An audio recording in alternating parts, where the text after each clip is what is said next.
Right, this is a 525D E39.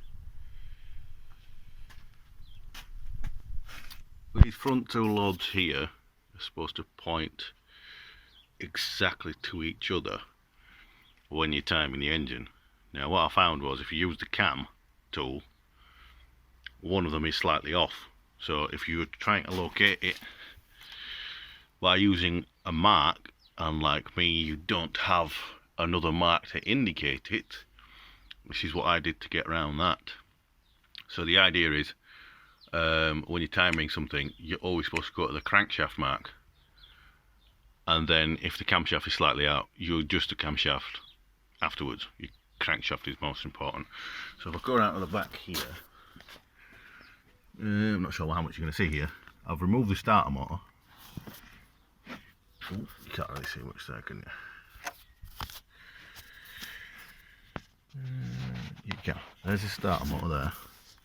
So I've removed the starter motor to give access to this hole, and I don't know if I can show you it here. Hopefully that shows it.